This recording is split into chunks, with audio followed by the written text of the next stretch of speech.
नमस्कार दोस्तों, आज हम इस वीडियो में मैथ के साथ साथ रीजनिंग के भी प्रश्नों को कवर करेंगे।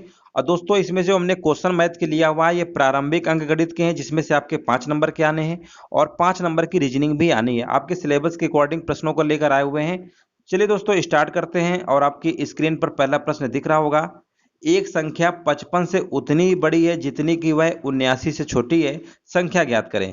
तो इस टाइप के सवाल कई बार परीक्षाओं में पूछे भी गए हैं कि संख्या जो है एक कंडीशन देगा इतने से बड़ी है और दूसरी कंडीशन देगा इतने से छोटी है और संख्या पूछेगा। तो आपको करना क्या है, यहाँ पर जो पहले बड़ी कंडीशन दे रहा था फिर छोटी के दे रहा था, दोनों ही संख्याओं को आप क्या करना है, जोड़ देना है। ठीक है ना, ये कंपेयर कर रहा है ना कि 55 से बड़ी है 79 छोटी है। आप दोनों क्या करिएगा, जोड़ दीजिएगा। तो 55 79 जोड़ेंगे तो आपका कितना आएगा, 9 5 14 होता है और 7 5 होता है 12, 12 और 1 होता है 13। इतना आप कर लेंगे ना, फिर आपको 2 से भाग कर देना है, आपका आंसर निकल आएगा।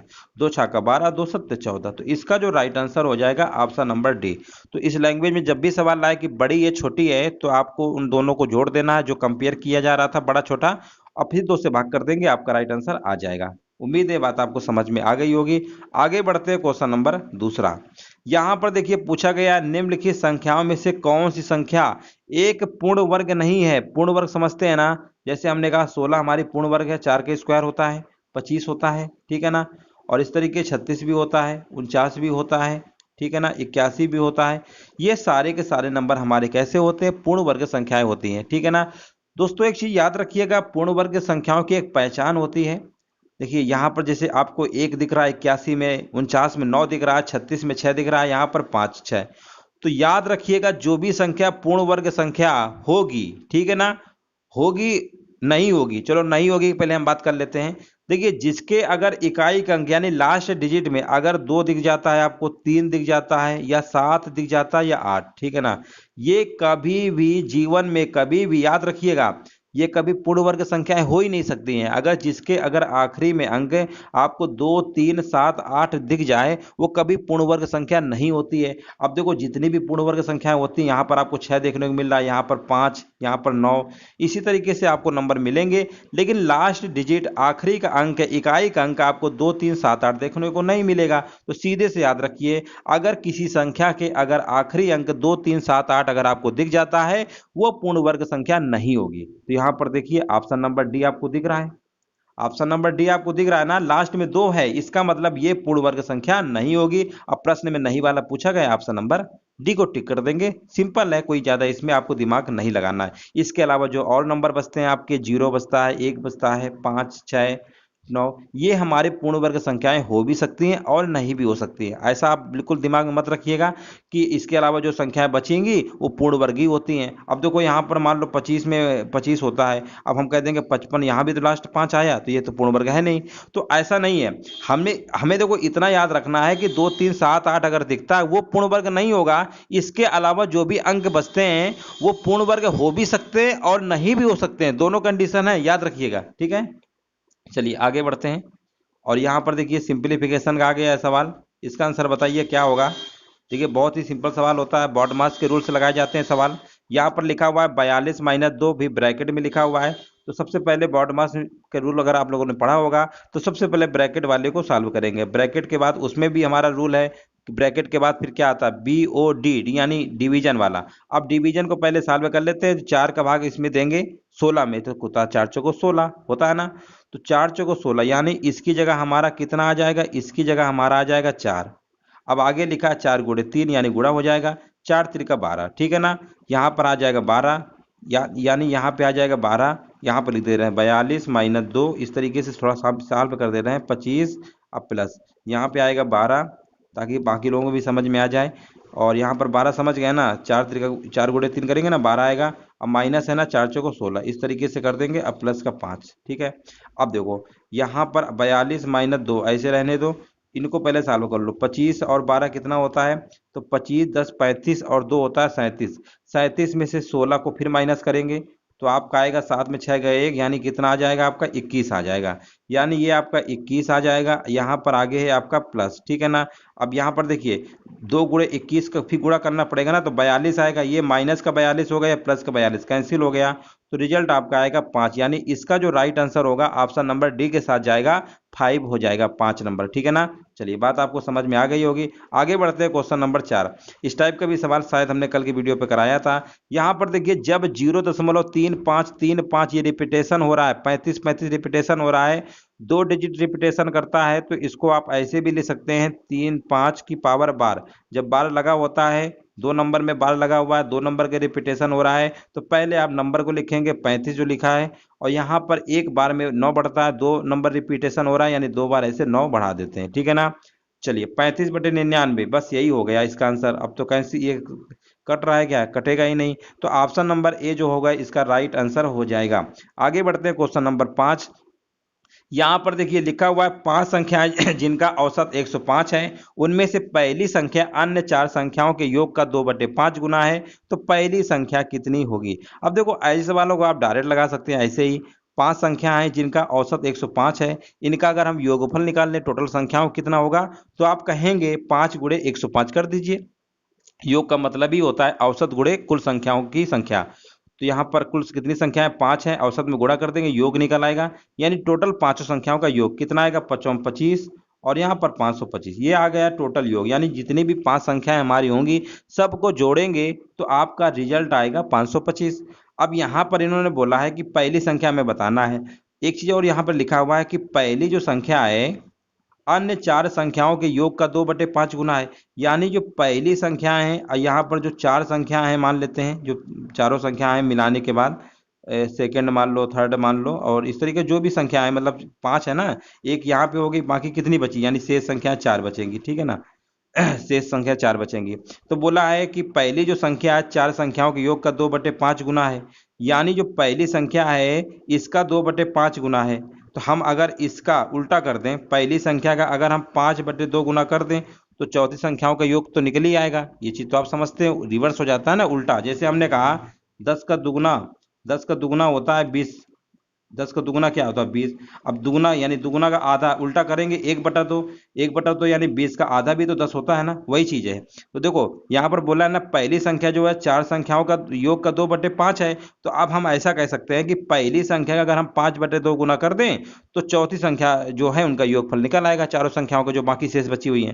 तो पहली संख्या अगर हम ऑप्शन लेंगे तो ऑप्शन में देखिए 2 से कटना चाहिए, ये ऑप्शन 2 से कटेगा नहीं, ये भी ऑप्शन 2 से नहीं कटेगा, इन दोनों में आपके ऑप्शन कटेगा। चलो इसी को चेक कर लेते हैं ऑप्शन नंबर डी को। 2 का भाग पहले हम देंगे 150 में 75 आएगा, 75 गुणे कितना कर देंगे 5, क्योंकि यहाँ पे 5 है ना, तो 5 से गुणा कर देंगे, यानी चारों संख्याओं का योगफल निकल आएगा 5 25, अब 5 7 35 और 2 कितना होता है 37, 375 आ गया। ये चारों संख्याओं का योगफल आया है। अब पहली संख्या तो आपने 150 माना ही है, तो 375 और 150 जोड़िए, क्या 525 आ रहा है, बिल्कुल आ रहा है, आप जोड़ के चेक कर सकते हैं। तो यहाँ पर आपका आ जाएगा 525। इस तरीके से आप बाई ऑप्शन से तेजी से चेक कर सकते हैं, बाकी इसमें आपको ज्यादा दिमाग नहीं लगाना था। आगे बढ़ते हैं क्वेश्चन नंबर 6वां नंबर लिखा हुआ है निम्नलिखित में से कौन सी संख्या एक अभाज्य संख्या नहीं है। अब देखिए अभाज्य संख्या आप जानते ही होंगे, अभाज्य संख्या को रूट संख्या भी कहते हैं, इंग्लिश में कहते हैं प्राइम नंबर। ठीक है ना। तो प्राइम नंबर की परिभाषा होती है कि ऐसी संख्या जो स्वयं से कटती है, एक से कटती है, एक और स्वयं। ठीक है ना, एक से तो कटेगी ही, सभी नंबर एक से कटते हैं, और स्वयं से कटनी चाहिए।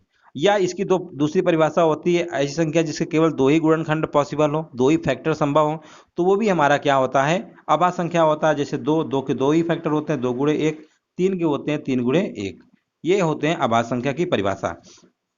तो यहाँ पर देखिए ये 281 है, 409 है, 541, ये किसी भी नंबर से नहीं कटेंगे, एक से तो कटेगा ही।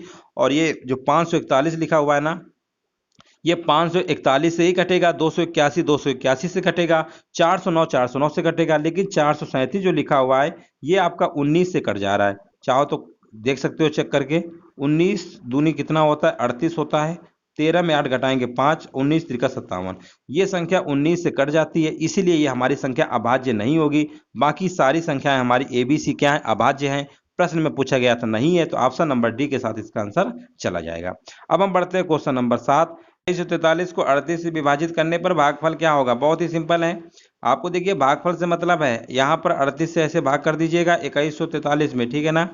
तो पहले कितनी बार जाएगा, 3 5 15, 3 18, ज्यादा हो रहा है, 6 बार, 6 6 48, क्षेत्र के 21, 6 बार, 5 बार जाएगा। 5 अट्ठे कितना होता है 40, 5 3 का 15, 15 4 होता है 19, यहाँ पर 4 आएगा और 11 में 9 घटाएंगे तो 2 आएगा। फिर इसके बाद 3 उतार लेंगे। अब ये बार जाएगा 3 सत्ते की 7 बार में ज़्यादा हो रहा है, 7 अट्ठे 56, 6 बार, 6 बार कर दीजिए, 6 अट्ठे 48 होता है। और यहाँ पर छतरी का 18, 18 4 कितना होता है 22, 13 में 8 घटाएंगे तो आपका आएगा 5 और यहाँ पर आएगा 3 में 2 गया 1। ये आपका शेष फल आया है, ये आपका शेष फल आया है और ये आपका भागफल आया है। प्रश्न में क्या पूछा गया, भागफल पूछा गया है ना, तो ऑप्शन नंबर सी जाएगा। बस हो गया, सिंपल सवाल था, आपको भाग देना था, बस आपका आंसर निकल आएगा। अब देखिए यहाँ पर जो सवाल हमारा पूछा गया है, पूछा गया यदि भिन्न 1/2, 2/3, 5/9, 6/13 और 7/9 को उनके बढ़ते मान के क्रम में लगाया जाए तो चौथी भिन्न कौन सी होगी। अब देखिए एक चीज याद रखिएगा, ये जो फ्रैक्शन में सवाल लिखे होते हैं इसके कई तरीके होते हैं। एक तो भाग देने वाला होता है, दशमलव में निकाला जाता है, ठीक है ना। इसको हमें बढ़ते क्रम में यानी आरोही क्रम में लिखना है और बताना है कि चौथे नंबर पे कौन सी आएगी। तो देखिए कई बार क्या होता है कि बहुत बड़े बड़े फ्रैक्शन लिखे आ जाते हैं, तो उनके जो डिनोमिनेटर होते हैं, हर की संख्या होती है काफ़ी बड़ी होती है, तो एलसीएम लेकर पॉसिबल करना मतलब काफ़ी कठिन हो जाता है। इसका सबसे बेस्ट मेथड होता है जो हम आपको बता रहे हैं, आप उसको उसी से लगाइएगा, आपका सवाल कभी गलत नहीं होगा। हालांकि हो सकता है कुछ लोगों ने पढ़ा भी होगा या नहीं भी पढ़ा होगा, वो अलग मैटर है, फिर भी हम आपको बता दे रहे हैं। देखिए यहाँ पर 1/2 लिखा हुआ है। सबसे पहले हम ऐसा करते हैं यहाँ पर देखो, सबसे पहले आप करना क्या है, इनमें से देखिए यहाँ पर जो एक बार हम लिख दे रहे हैं, यहाँ पर 1/2 है, 2/3 है, आपका 5/9 है और 6/13 है और 7/9 ये लिखा हुआ है। आपको करना क्या है, इनके जो अंश और हर में जो अंतर है ना वो देखना है। इसमें अंतर 1 का है और यहाँ पर अगर आप देखेंगे 2 3 में अंतर, इसमें भी 1 का है, इसमें अंतर आपका 4 का है, 5 9 में, और यहाँ पर देखेंगे 6 7 13 में तो 7 का अंतर है और यहाँ पर अंतर 2 का। डिफरेंस निकाल लेंगे, डिफरेंस कॉन्सेप्ट बहुत आसान होता है। आपने अंतर निकाल लिया ना, अभी इन्हीं अंतरों का एलसीएम ले लेंगे, तो अंतर 1 1 4 और 7 2, ठीक है ना। इनका एलसीएम लेंगे तो आपका 28 आएगा। कितना आएगा 28 आएगा, ऐसे लिख लीजिएगा 28, ठीक है ना, इतना तो आप कर ही सकते हैं। अब आपको करना क्या है, ये जो अंतर लिए हो ना इन्हीं का भाग इसमें देना है। तो 1 का भाग 28 में देंगे तो 28 बार जाएगा और इसको अंश के साथ मल्टीप्लाई करके लिखना है, तो 28 आएगा, कामा लगा देंगे। अब इसी प्रकार 1 का भाग फिर से देंगे 28 में, 28 आएगा भागफल। इसमें 2 का मल्टीप्लाई करेंगे, अंश में 2 है ना, तो 28 दूनी कितना होता है 56, 28 दूनी कितना होता है 56, इस तरीके से लिख लेंगे। यही प्रोसेस यहाँ पर भी अपनाएंगे, बहुत आसान होता है। यहाँ पर 4 का भाग 28 में देंगे, 4 सत्ते 28 और 7 गुणा 5 में कर देंगे, यानी आपका 35 आ जाएगा। इसके बाद अगला स्टेप आपका आएगा 7। याद रखिएगा अंतर से ही भाग देते हैं, अंश और हर का जो आया हुआ है। 7 चौको 28 यानी 4 गुणे 6 कर देंगे, आपका 24 आएगा। और इसी प्रकार यहाँ पर इसमें अंतर कितने का था 2 का था, 14 का भाग देंगे, 14 सत्ते कितना होता है 98, ठीक है ना। 14 सत्ते कितना होता है 98 होता है, तो यहाँ पर लास्ट में 98 आ जाएगा, ठीक है। इतना आपने कर लिया। अब देखो यहाँ पर पूछा गया था चौथी भिन्न कौन से नंबर पे होगी, तो देखिए पहले नंबर पे तो आपका छोटा ये वाला है, बढ़ते क्रम में लिखना है, आरोही क्रम में लिखना है, ठीक है ना। पहले नंबर पे आपका 28 आएगा, दूसरे नंबर पे आपका आएगा 24, दूसरे नंबर पे 24 आएगा, तीसरे नंबर पे आपका 35 आएगा और चौथे नंबर में आपका 56 आएगा और पांचवें नंबर पे आएगा आपका 98, जो सबसे लास्ट में होगा। प्रश्न में चौथा पूछा गया है चौथी भिन्न कौन सी होगी, तो यहाँ पर 56 आ रहा है, इसका मतलब दूसरे नंबर की है और दूसरे नंबर की भिन्न हमारी क्या है 2/3, तो इसका आंसर जाएगा 2/3 के साथ। तो सबसे पहले कितना भी बड़ा हो, ठीक है ना, कितना भी बड़ा भिन्न लिखा हो आंसर में, आपको पहले यही करना है, अंश हर का अंतर लेके एलसीएम ले लीजिएगा, फिर डिफरेंस से भाग करके जितना आए भागफल अंश से मल्टीप्लाई कर दीजिएगा। उसके बाद जो भी आपके नंबर आएंगे उन्हीं से आप कंपेयर कर लीजिएगा, आपका आंसर निकल आएगा। आगे बढ़ते हैं क्वेश्चन नंबर 9। यहाँ पर लिखिए, लिखा हुआ यदि x का 10% बराबर y का 25%, तो x अपान y का रेशियो पूछा गया है। बहुत ही सिंपल है, परसेंटेज से आप परसेंटेज पहले काट दीजिए, 5 दूनी 10, 5 25, यानी x अपान y का रेशियो निकालेंगे तो आपका आएगा 5/2 यानी 5:2। ऑप्शन नंबर बी इसका राइट आंसर हो जाएगा। आगे बढ़ते हैं क्वेश्चन नंबर 10 नंबर लिखा हुआ है, जब एक संख्या के 60% से 60% घटाया जाता है तो परिणाम 60 प्राप्त होता है, वो कौन सी संख्या होगी। अब आप कहेंगे संख्या हमने x मान लिया, इसी का 60% यानी 60/100, इसी में से 60 घटाएंगे तो परिणाम 60 प्राप्त होता है, इसको इधर भेज देंगे तो यह आपका आ जाएगा x × 60/100 बराबर आपका आ जाएगा 120। अब 60 एकम 60, 60 दूनी 120, 100 गुणे 2 कर देंगे, आपकी वैल्यू आ जाएगी x की 200। इसका जो राइट आंसर होगा ऑप्शन नंबर डी के साथ चला जाएगा। अब दोस्तों यहाँ से हमारे शुरू होते हैं रीजनिंग के प्रश्न। हमने बोला था आपके 5 प्रश्न मैथ के आने हैं, प्रारंभिक अंकगणित के 5 ही रीजनिंग के आने हैं, लेकिन हमने इस सेट पे 10-10 क्वेश्चन लिया तो आपकी प्रैक्टिस आपकी और बेहतर हो जाए। थोड़ा सा तेजी से कराते हैं ताकि आपकी जो तैयारी है मतलब जल्दी कम टाइम में आप काफी सारे क्वेश्चन की रिवीजन हो जाए आपका। चलिए यहाँ पर देखते हैं, झाड़ू का फर्श से वही संबंध होता है जो चम्मच का है। सभी को पता है फर्श में झाड़ू लगा के क्या करते हैं, कूड़ा उड़ा उठाते हैं, झाड़ू लगाया जाता है। झाड़ू किस लिए लगाते हैं? कूड़े के लिए, सफाई के लिए तो लगाते हैं ना। उसी प्रकार चम्मच का यूज कहाँ करते हैं? थाली में जो भी खाना होता है उसको खा के पेट के अंदर ले जाते हैं, खत्म कर डालते हैं, सफाई कर देते हैं थाली की, है ना। तो सिंपल है, चम्मच होगा। ऑप्शन ऑप्शन नंबर इसका कौन सा होगा? थाली होगा, ठीक है ना। चम्मच का रिलेशन किससे होगा? थाली से होगा। मेज कांटा छुरी से कहाँ से हो जाएगा? चलिए आगे बढ़ते हैं, क्वेश्चन नंबर 12। यहाँ पर देखिए पूछा गया यदि बी टी बराबर आर ओ डी लिखा हुआ है, सी एन बराबर एस आई एम तथा एम यू जी बराबर एल एन, तो पूछा गया एम ई एन किसके बराबर होगा। अब देखिए इतना सब ये दिए हुए हैं, एम ई एन का पूछा है, तो कहीं ना कहीं एक बार देखो, जब भी इस टाइप के सवाल हुआ करें, एक कंडीशन दे दे, दूसरी दे दे और तीसरी दे दे और चौथी पूछे, तो कई बार क्या होता है जो एम ई एन है ना, इन्हीं से कहीं ना कहीं इन्हीं के जो इसके इक्वल में लिखा है, इन्हीं अक्षरों से मिलकर बन जाता है। अब देखो यहाँ पर एम का कोड साफ साफ बोला है एल है, तो यहाँ पर भी हम एम का कोड एल लिख लेंगे। ई का देखिए, ई यहाँ पे दूसरे नंबर पे ओ आ रहा है ना, तो यहाँ एल के बाद ओ आएगा। अब आप देख लीजिए एल ओ कहाँ है, बस इसी को टिक कर दीजिए, तीसरा चेक करने की जरूरत ही नहीं है। ऑप्शन नंबर इसका जो होगा ए नंबर सही हो जाएगा। अब चलिए क्वेश्चन नंबर 13 है ये वाला। ये क्वेश्चन नंबर कौन सा? 13 नंबर है, याद रखिएगा। चलो इसका बताइए, यदि एम्पलीफायर को कोड भाषा में ये जो लिखा हुआ है सी ओ आर, आप पढ़ लीजिएगा, लिखा आपकी स्क्रीन पर दिख रहा होगा। अब पूछा गया क्यू जी ई एल वाई जे को किस प्रकार से लिखा जाएगा। तो देखिए ए के बाद यहाँ पर सी आया हुआ है, यानी ए बी सी, यानी 2 नंबर इसमें से बढ़ाया जा रहा है। एम के बाद अगर ओ आया है, एम एन ओ, यानी 2 नंबर यहाँ पे बढ़ाया जा रहा है। पी के बाद देखिए आर आया हुआ है, यानी क्यू आर, यानी यहाँ पर भी 2 नंबर की यानी एडिंग हो रही है, प्लस हो रहा है। अब हमें और आगे चेक कर लो चाहे तो, एल के बाद एम एन, सभी में दोस्तों 2-2 नंबर बढ़ाया जा रहा है, तो इसमें भी आपको 2-2 नंबर बढ़ा देना है। तो क्यू के बाद आपका क्या आएगा? ऑप्शन आप देख लीजिए, ये ऑप्शन आपके लिखे हुए हैं। तो क्यू के बाद आएगा आर एस, एस आएगा ना, तो ये 2 ऑप्शन तो पहले ही बाहर हो गए, ये तो ये वाला होगा, ये तो ये वाला होगा। और आगे चेक कर लेते हैं और थोड़ा छोटा कर देते हैं ताकि आपको अच्छे से और दिख जाए। चलो अब दिख रहा होगा। अब देखिए यहाँ पर, और जी के बाद क्या आएगा? जी के बाद एच आई, यानी एस आई आएगा। और ई के बाद क्या आएगा? एफ जी आएगा। एल एम एन, यानी सिग्नल आ रहा है, सिग्नल आएगा, यानी ऑप्शन नंबर इसका जो है सी नंबर के साथ आंसर चला जाएगा। आगे बढ़ते हैं, क्वेश्चन नंबर 14 नंबर देखिए, पूछा गया निम्नलिखित में से उस शब्द को चुनिए जो अन्य चारों के समूह से संबद्ध ना हो। America, Asia, Australia, Arabia. बहुत ही सिंपल है, अमेरिका, ऑस्ट्रेलिया, एशिया, ये जो आपके है ना, ये तीनों के तीनों आपके क्या है? कॉन्टिनेंट है, महाद्वीप है। अरेबिया आपका महाद्वीप नहीं है, सबसे भिन्न आपका डी नंबर हो जाएगा। सिंपल प्रश्न था। आगे बढ़ते हैं, क्वेश्चन नंबर 15 नंबर। यहाँ पर देखिए आपको दिख रहा होगा, थोड़ा छोटा कर देते हैं ताकि और अच्छे से आपको दिख जाए। देखिए यहाँ पर लिखा हुआ है एक विद्यालय में कक्षा दोपहर 1 बजे प्रारंभ होती है और 3:52 तक चलती है। यदि इस समय में 4 अवधि यानी पीरियड, ठीक है ना, जैसे क्लास में चलते नहीं, पहला घंटा लगा, दूसरा घंटा लगा, तीसरा, उसी को पीरियड बोलते हैं। एवं प्रत्येक अवधि पहले 4 मिनट का समय एक कमरे से दूसरे कमरे में जाने के लिए छोड़ा जाता है, तो बताइए एक अवधि कितने मिनट का होता है। अब देखिए यहाँ पर पीरियड, जैसे मान लीजिए पहली क्लास चल रही है तो उस समय तो घंटा लगेगा नहीं, जब दूसरी क्लास लगेगी तभी आपका पीरियड बजेगा, फिर तीसरी में।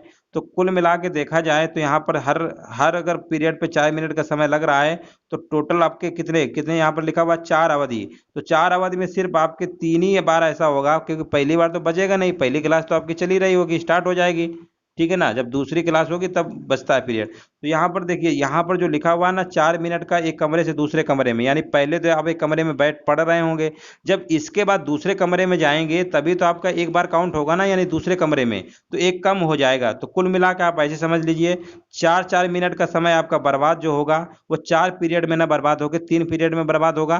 तो 4 3 का 12, यानी 12 मिनट आपके क्या हो गए? 12 मिनट आपके एक्स्ट्रा बर्बाद होंगे, ठीक है ना। अब यहाँ पर अगर हम बात करते हैं, यहाँ पर 1 बजे क्लास प्रारंभ होती है, 3:52 पे चलती है, तो आप कहेंगे 2 घंटे 52 मिनट की क्लास आपकी चली। 1 बजे से लेकर 3:52 तक आपकी क्लास का टाइम कितना होगा? 2 घंटा 52 मिनट होगा। इसमें से जो आपके 12 मिनट जो फालतू के बर्बाद हो रहे हैं, इनको हटाना पड़ेगा, क्योंकि क्लास हो सकता है दूर होगा, जाओगे 4 मिनट का समय लग रहा, हो सकता है चौथी पांचवी बिल्डिंग में क्लास हो, है ना, लिफ्ट वगैरह नहीं लगी होगी, तो इसमें 12 सेकंड आप कम कर दीजिए, तो आपका आएगा 2 घंटा और यहाँ पर आ जाएगा 40 मिनट, ठीक है ना। 2 घंटा 40 मिनट, यानी यहाँ पर आप कह सकते हैं 2 घंटा यानी 120 मिनट, और 40 यानी कितना आएगा? 160 मिनट। ये आपका आ गया 160 मिनट। अब यहीं पर 4 पीरियड है, लिखा ना, पीरियड समझते हैं ना, 4 अवधि, तो 4 का मतलब इसमें 4 से डिवाइड कर देंगे, तो एक पीरियड आपका हो जाएगा 40 मिनट का, ठीक है ना। 4 चौको 16, बस सिंपल था। ऐसी लॉजिकल बेस्ड लगा देंगे, कोई दिक्कत नहीं है, रीजनिंग है। और हम आगे बढ़ते हैं। सही क्रम में सजाइए दही, घास, मक्खन, दूध, गाय। इससे आसान सवाल क्या हो सकता है?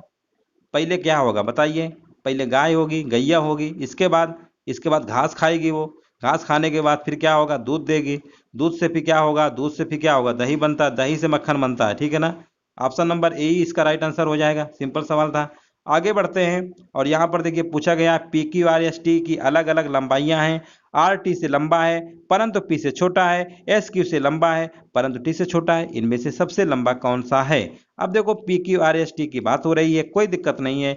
सबसे पहले बोला है आर जो है टी से क्या है? लंबा है, आर टी से लंबा है परंतु पी से छोटा है, इसका मतलब पी यहाँ पे कहीं रहा होगा, कोई दिक्कत नहीं है। आगे लाइन पे बोला एस जो है क्यू से क्या है? लंबा है, एस जो है क्यू से लंबा है परंतु टी से छोटा है। अब इसी टी को उठा के यहाँ पे चिपका दो, यानी यहाँ पे एस आ जाएगा, यहाँ पे क्यू आ जाएगा। प्रश्न में बोला गया है सबसे लंबा कौन सा है? सबसे लंबा आपको पी दिख रहा है, ऑप्शन नंबर इसका जो होगा सी नंबर हो जाएगा। इस तरीके से आप तेजी से लगा सकते हैं। आगे बढ़ते हैं। बेल रिलेशन का प्रश्न आ गया है हमारा, और ये भी आपके रीजनिंग में सिलेबस में है। लिखा हुआ है निखिल जो कि रमन का पुत्र है, ईसा से कहता है आपकी माँ रिया मेरे पिता की छोटी बहन है और मेरे पिता सुरेश की दूसरी संतान है। सुरेश का ईसा से क्या संबंध होगा? चलिए लगाने की कोशिश करिए आप लोग भी, और हम भी लगाते हैं। देखिए निखिल जो है, थोड़ा छोटा कर देते हैं, नहीं तो लिखने में भी दिक्कत होगी। अब छोटा होगा ही नहीं, चलो कोई बात नहीं। यहाँ पर देखो सबसे पहले हम क्या कर लेते हैं, थोड़ा आप समझ लीजिएगा। यहीं पे लिखते हैं, यहाँ पे कहाँ लिखें, चलो यहीं पे लिख देते हैं, यहाँ पे लिख देते हैं। यहाँ पे देखो निखिल जो है रमन का पुत्र है। निखिल जो है ये मान लेते हैं निखिल है, निखिल है किसका पुत्र है? रमन का पुत्र है। निखिल जो है रमन का पुत्र है, ठीक है। ईसा से कहता है, कौन कहता है? निखिल कहता है। निखिल जो कि रमन का पुत्र, ईसा से कहता है आपकी जो माँ है रिया मेरे पिता की छोटी बहन है, यानी इनकी जो बहन है, मान लो रिया, पापा की बहन है ना ये रिया, ये कौन है? रिया है। और रिया यानी यानी इसी की माँ, यानी ईसा यहाँ पे होगी, ईसा यहाँ पे होगी।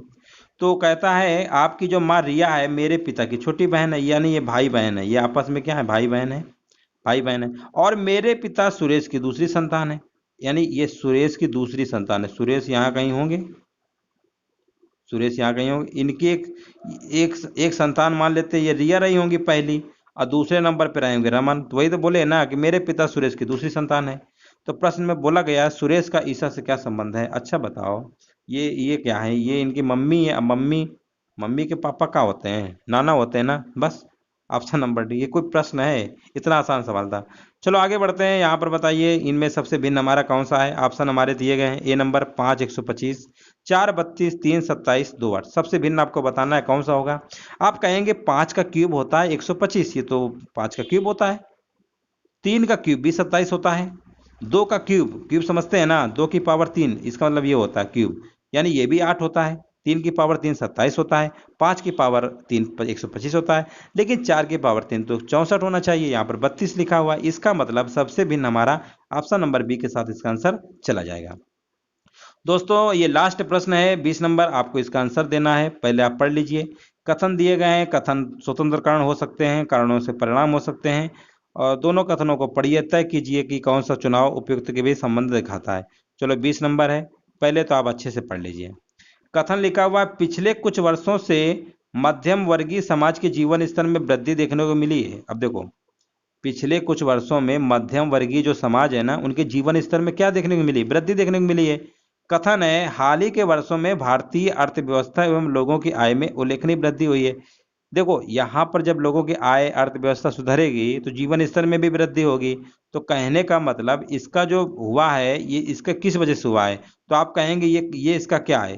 देखो, ये इसका कारण है। ये क्या होगा? कारण होगा। इसी कारण की वजह से इसमें प्रभाव पड़ा है। तो हम ये कह सकते हैं कथन भी हमारा कारण होगा, और कथन ये क्या होगा? प्रभाव होगा। कथन भी कारण होगा और कथन ये क्या होगा? प्रभाव होगा। कहाँ लिखा हुआ है? कहाँ लिखा हुआ है? ऑप्शन नंबर बी लिखा हुआ है। बस हो गया। तो आपको इसमें लॉजिकल सोचना पड़ता है कि ये ऐसा क्यों हुआ, आय की वृद्धि क्यों हुई है? अर्थव्यवस्था, आय में वृद्धि हुई होगी तभी तो मध्यम वर्गीय का जीवन इससे सुधरा है। ये कारण है, और कारण की वजह से प्रभाव पड़ा है। तो ऑप्शन नंबर ए क्या है? प्रभाव है। तो इस तरीके दोस्तों आपके 20 कंप्लीट क्वेश्चन हमने कर दिए हैं। आपके बहुत ही कम समय बचे हुए हैं, ठीक है ना? इस तरीके से आप तैयारी जो है बेहतर करते रहिए। आज देखिए आपकी 24 तारीख हो चुकी है, तो इसलिए आप थोड़ा कम समय बचा हुआ है, अब जितना प्रैक्टिस कर सकते हैं करिए, और आपकी तैयारी और बेहतर हो जाएगी। ठीक है दोस्तों, अगली क्लास में मिलेंगे। वीडियो देखने के लिए दोस्तों धन्यवाद।